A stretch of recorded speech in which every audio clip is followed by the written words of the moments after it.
Everyone, আসসালামু আলাইকুম। চলে আসলাম নতুন একটা বিকালে। তো আমি বিকালে দুপুরে খাওয়া দাওয়া শেষ করে তারপরে আমি সন্ধ্যার জন্য নাস্তা তৈরি করতে চলে এসেছি। আর নাস্তাটা তৈরিও করে ফেলেছি। তো বিকালে দুপুরে আমি রান্না করছিলাম, ডাল ছিল আর মুরগির মাংস রান্না করেছিলাম কাঁঠালের আটি দিয়ে, আর ভেন্ডি ভাজি করেছিলাম, আর লতি দিয়ে কাঁঠালের আটি দিয়ে আর চিংড়ি মাছ দিয়ে আমি রান্না করছিলাম। এই ছিল আমার দুপুরের রান্না। তারপরে বিকালের নাস্তার জন্য আমি এটা খুব গরম পড়তেছে আমাদের এখানে। তো আমি বিকালের নাস্তার জন্য আমি কি বানাইছি, তো সেটা আর কি আমি তৈরি করার সময় আমার মোবাইলে চার্জ ছিল না, এই জন্য আমি পরে হয়ে গেলে তারপরে আমি দেখাচ্ছি আর কি। তো আমার নাস্তাটা আমি বিস্কিট দিয়ে করছি। এটা হচ্ছে টোস্ট বিস্কিট, ড্রাই টোস্ট।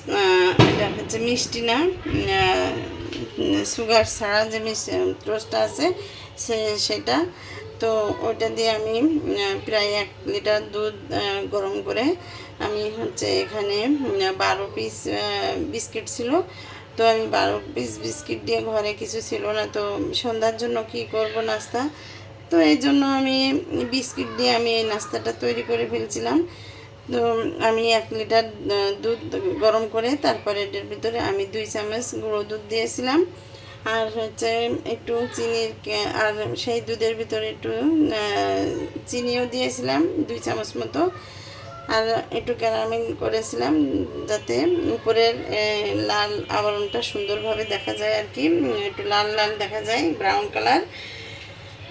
আর তারপরে আমি 1 লেয়ার দিয়ে তারপরে গরম করে দুধ যেটা উতলাই নিয়ে তারপরে সেটা উষ্ণ গরম করে বিস্কিটগুলো এক লাইনে সাজায় তারপরে আমি দুধ দিয়েছিলাম। দুধটা ওইটা ডুবে গেলে বিস্কিট পরে আবার লেয়ার দিয়েছিলাম, দিয়ে আবারও দুধ দিয়েছিলাম। এরম করে আমার 3টা লেয়ার হয়েছিল। তারপরে আমি দুধ দিয়ে পরে আবার আরেকটা লেয়ার দিয়ে তারপরে আমি আবার বিস্কিটগুলো সাজিয়ে দিয়েছি একে একে, দেখবেন এমন করে। আর আমি বিস্কিটগুলো আমি একটা এই কাঁচের বলে নিয়েছি, সার্ভিং দিয়ে বলে নিয়েছি, নিয়ে তারপরে আমি বিস্কিটগুলো এই নাস্তাটা তৈরি করছি আর কি। তো তারপরে আমি উপরে সেই ক্যারামেলটা আমি উপরে দিয়ে দুধ দিয়ে তারপরে ক্যারামেলটা দিয়ে কিছু কাজু বাদাম আর পিস্তা বাদাম এরকম কুচি কুচি করে কেটে তারপরে আমি দিয়ে দিয়েছি। তো তারপরে আমি এটাকে আমি প্রায় আধা ঘন্টা মতো আমি ঢাকা দিয়ে রাখিছিলাম। তারপরে আমি এখনও ফ্রিজে রাখি নাই, আমি ভিডিওটা করে তারপরে ফ্রিজে রাখবো 15 থেকে 20 মিনিটের মতো।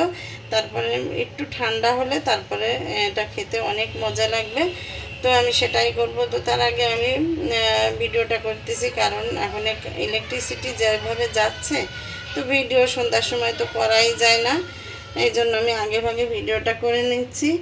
তো আমার বিস্কিটগুলো দেখেন কেমনভাবে একদম হয়েছে। এদিকে আমাদের বাসায় ছোট্ট যে পরিটা আছে দেখেন এখান থেকে খেয়ে নিয়েছে, সে অনেক লোভী।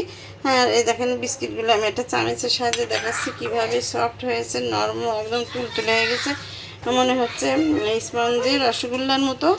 তো এই তো সব মানে দুধ একদম সব চুষে নিয়েছে বিস্কিটে, তো এত নরম সফট হয়েছে, তো আসলে খুবই মজা লাগবে, দেখেই মনে হচ্ছে নাস্তাটা। তো আমি একটু উঠাই দেখাচ্ছি। তো এই দেখুন আমি একদম অনায়াসে উঠানো যাচ্ছে, আর আমি এতে দেখেন কত সুন্দর হয়েছে। আর এখানে দুধের কোনো ইয়েই নেই, সব শুকায় গেছে। তো এখান থেকে আমি 1 পিস উঠাই নিয়েছি, আর এত মজা হয়েছে। আমি একটুখানি খেয়ে দেখলাম যে এত মজা হয়েছে। তো নাস্তাটা খুবই মজা হয়েছে। আবার নাস্তাটা তৈরি করতে কিন্তু একদম ইজি, অল্প সময়ের ভিতরে হয়ে যায় নাস্তাটা। তো যদি ভালো লেগে থাকে তাহলে আপনারা করে দেখতে পারেন এই নাস্তাটা অল্প সময়ের মধ্যে। এই গরমে আসলে লং টাইমে অনেক ঝামেলা, নাস্তাটা তৈরি করতে খুবই কষ্ট হয়। তো আমার নাস্তাটা কেমন হয়েছে একটু জানাবেন, আর আমার পাশেই থাকবেন।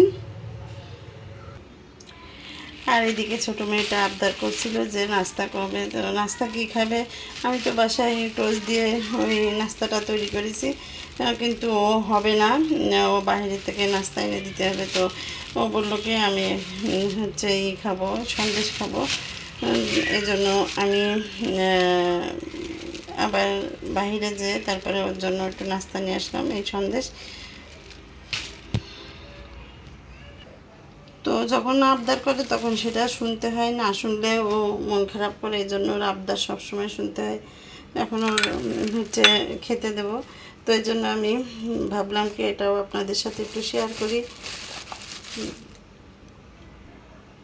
আর আমি যদি ওর আবদারটা না শুনি তো খুবই মন খারাপ করে, এই জন্য আমি হচ্ছে আরও ভাবি কি ওরা মনে হয় আমি ভালোবাসি না।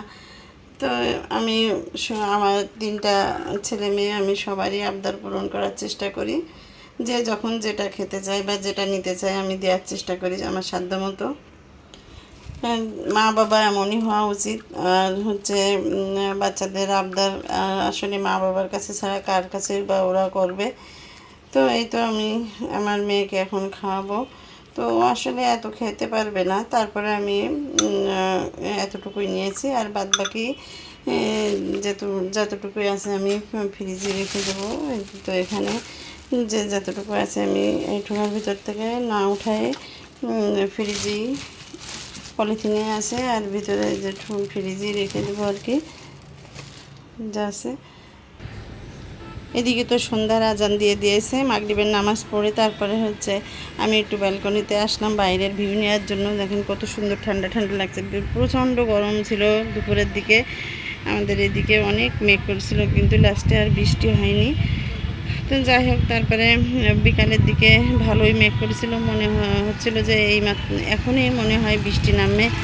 তো অনেক কালো হয়ে গেছিলো মেঘটা, তো বৃষ্টি হয়নি সেরকম, আর একটু হয়নি বৃষ্টি। আমি একটু বাইরে যেতে চাইছিলাম, তো মেঘ দেখে আমি আর বাইরে যাওয়াটা আমি করে দিলাম, বাইরে আর গেলাম না। তো এই তো বাইরের দৃশ্যটা একটু দেখাচ্ছি, এখনই মনে হয় একটু পরে এশার আজান দিয়ে দিবে। তো এই তো দেখেন বাইরের দৃশ্যটা কত সুন্দর লাগতেছে, আর ঠান্ডা ঠান্ডা হাওয়া, হয়তো কোথাও কোথাও বৃষ্টি হয়েছে এই জন্য ঠান্ডা হাওয়া বইছে, তো ভালোই লাগতেছে। নিচে দিয়ে গাড়ি ঘোড়া যাচ্ছে, তো আমার বাসার নিচে দিয়ে।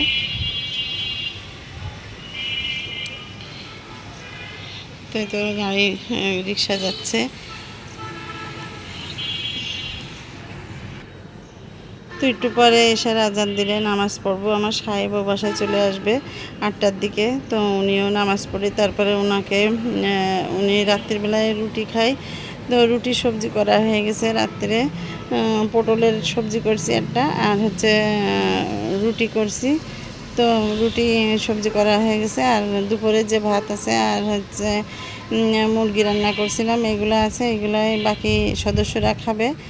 তো এই ছিল আমার আজকের ভিডিও। যদি আমার ভিডিওগুলো ভালো লেগে থাকে তাহলে আপনার ফ্রেন্ড ফ্যামিলির সাথে একটু লাইক কমেন্ট আর সাবস্ক্রাইব করে দেবেন। ইচ্ছা আছে অনেক দূর যাওয়ার, আপনাদের ভালোবাসা পেলে অবশ্যই অনেক দূর আমি যেতে পারবো।